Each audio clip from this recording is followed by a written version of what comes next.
Stephanie.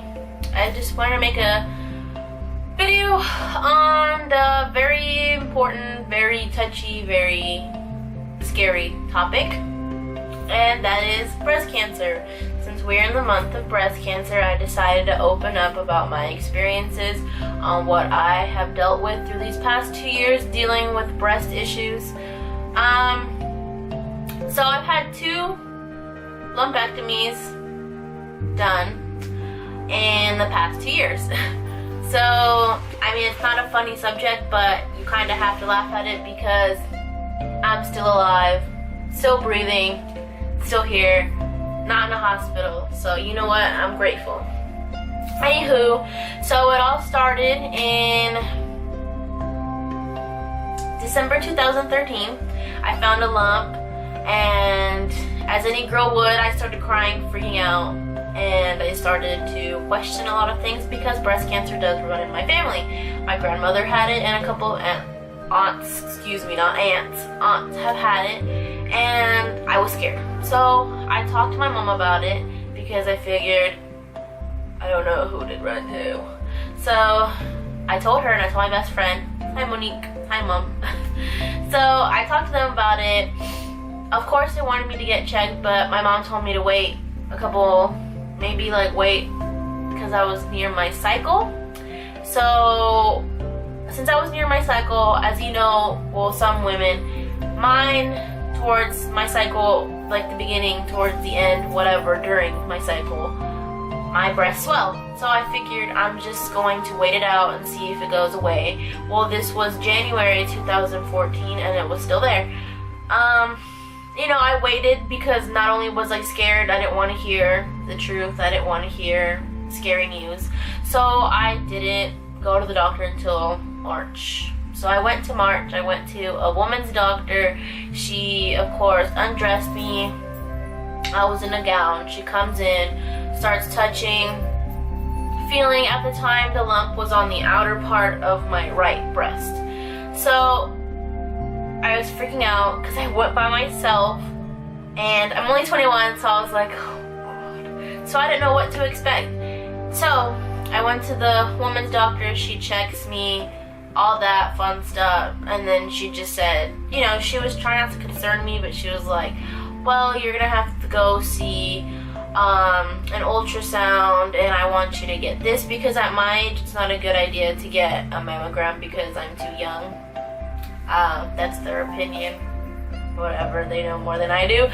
But yes, I went to go get, a couple days later I got the ultrasound. The ultrasound technician didn't really talk to me, which I kind of wanted her to talk to me because I was scared. I didn't know what the heck was going on, and I wanted answers. I kept asking her, does it look like breast cancer? Is it this or that? And she just smiled and told me to relax. So then I was like, you know what? I'm not gonna worry about it. So then the doctor gets the results. It takes like 24 to 48 hours for the doctor to get the results. So then I was coming out of my school, I'm in college. So I was coming out of class, and she starts telling me, I get a phone call, and it's my woman's doctor, and she started saying that she has referred me to see an oncologist, and I was like, oh my gosh, I have breast cancer. So an oncologist is, if you don't know, it's a cancer doctor. They usually typically do surgeries as well. I know mine did. So then I started freaking out. I called off work because he wanted to see me as soon as possible, which is very scary. I called my mom, started crying, freaking out. At the time, my boyfriend, because that was my husband, I was crying, telling him, like, what do I do? Oh my God, I have breast cancer. So if you find a lump, go get it checked out as soon as possible. The quicker, the faster you get help. If it is bad, good. Even if it isn't, it takes that worry out of your mind, out of your brain. So, you know, I went to the oncologist.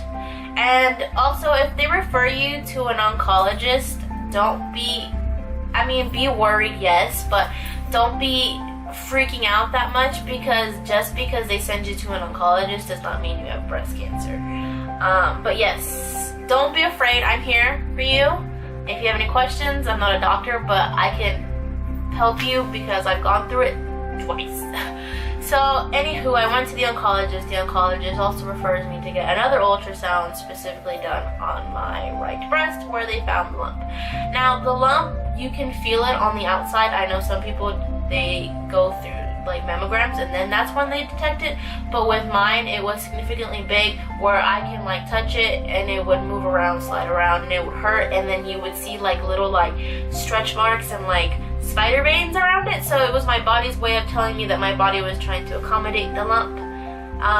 The lump was the size of a ping pong ball. Now my breasts are not that big.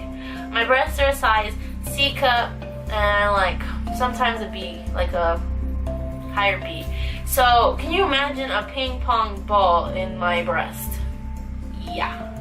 So he sat down, talked to me, and told me I had two options. I can wait, or I can get it removed, or I can get a biopsy. And because at the time he didn't think it was that serious, so I told him, you know what, let's just get it out.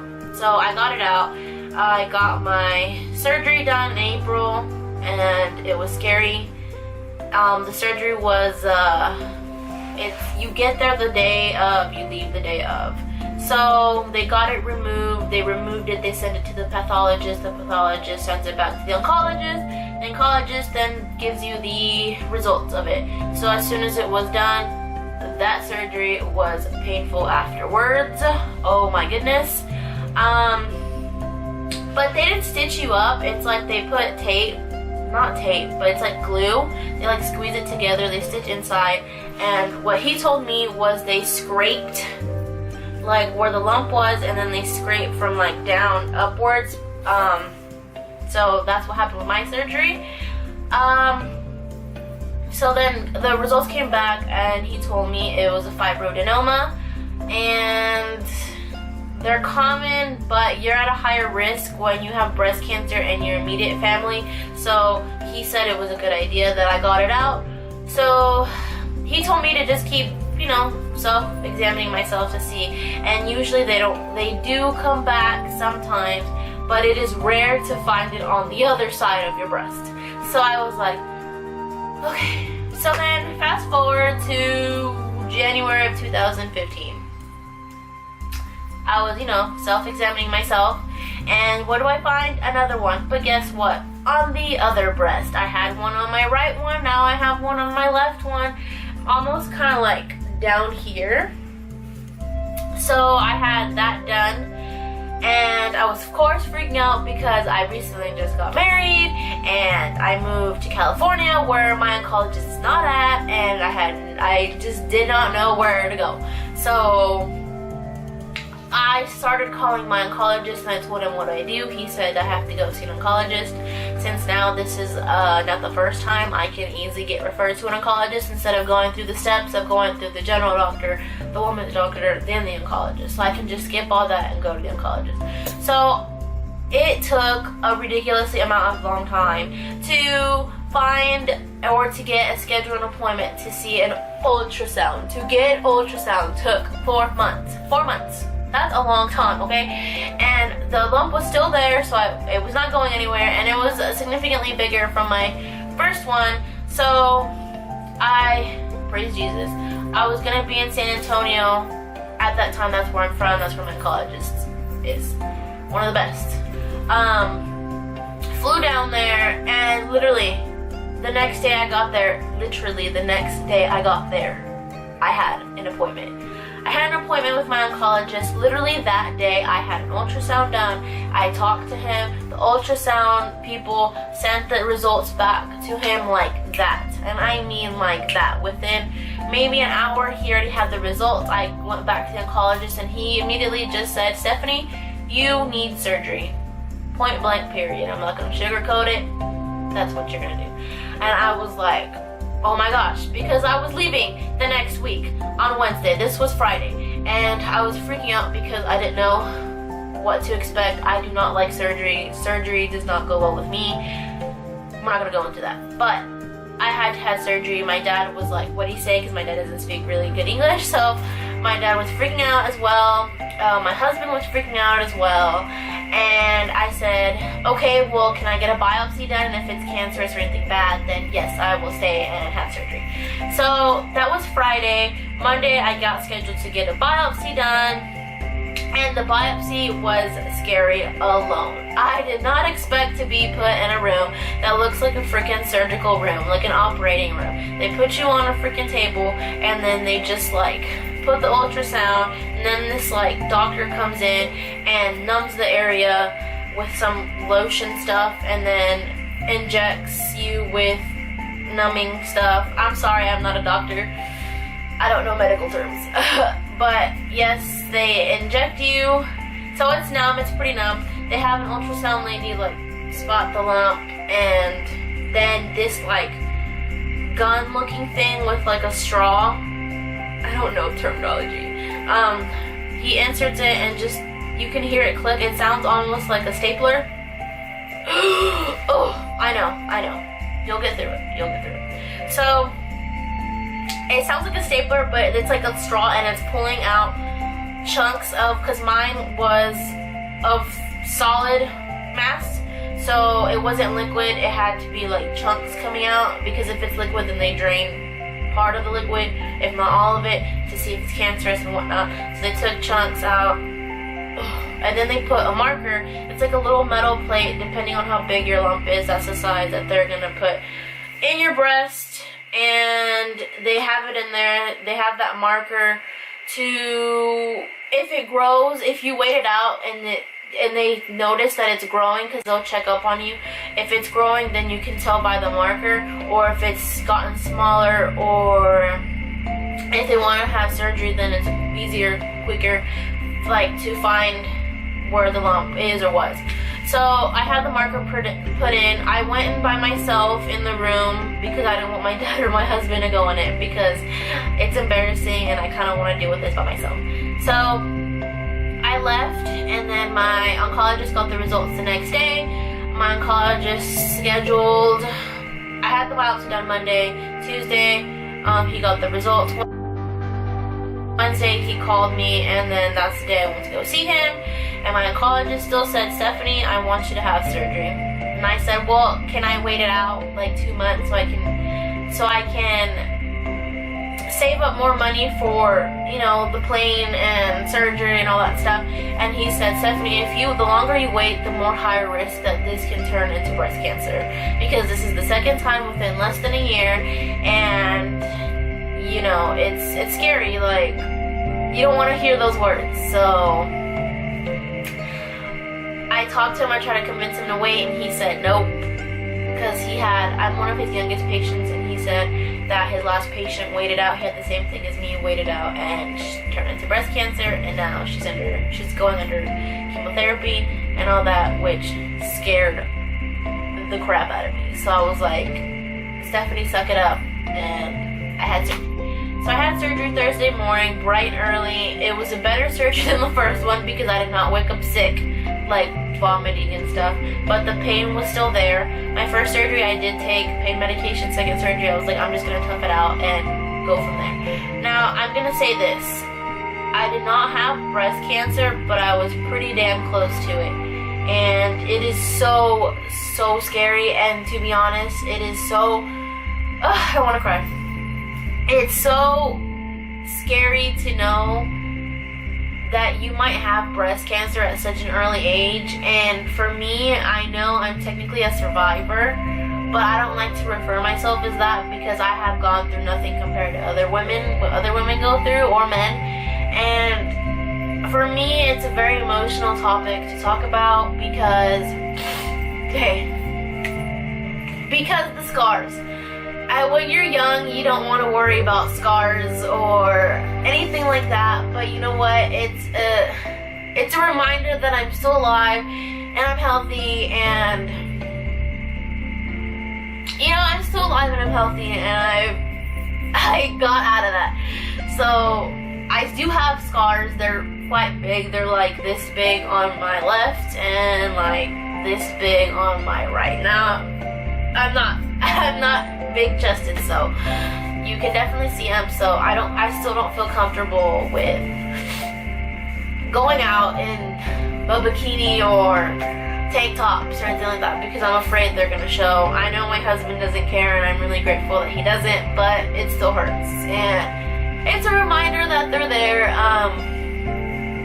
But one tip I should let you know is if you drink a lot of caffeine or caffeinated drinks, please stop. Caffeine is a no. If you have a history of breast cancer or you've had tumors, it's not good for you to be drinking caffeine because caffeine, cancer, and breast tumors love that stuff. They strive off of that. They grow off of that. So please stop drinking caffeine. I've been lump-free, praise Jesus, for almost 6 months, and I'm so eternally grateful because I don't want to go through that again. I really don't. Each time it's very emotional, it's very scary and stressful, and if you have a lot of stress in your life, please cut out as much stress as you can. I know it's easier said than done. Believe me, I am really bad at stress, but please stop and just relax. Find a way to relax. Coloring, meditating, yoga, whatever, exercise. Please do that, but please make sure to stop drinking caffeinated drinks. And if you do find a lump, and I know you're scared, I'm here for you. You can ask me questions. You can email me, contact me through Facebook, Instagram, and I will try to help you as much as I can. And just know that I'm there for you because I know it's scary, and for me, I kind of had to learn this stuff by myself.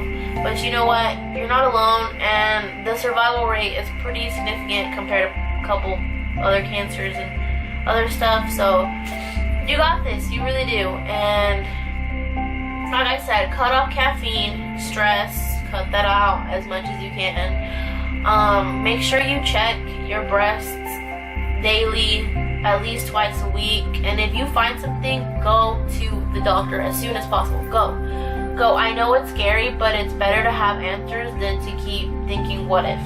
So just go to the doctor. And for me, I've stopped drinking caffeine, and I've seen a difference. And I don't use deodorant anymore. I make my own deodorant because the chemicals in it, your body, since it's right here, your body absorbs it where your breasts are, and it's linked to have breast cancer.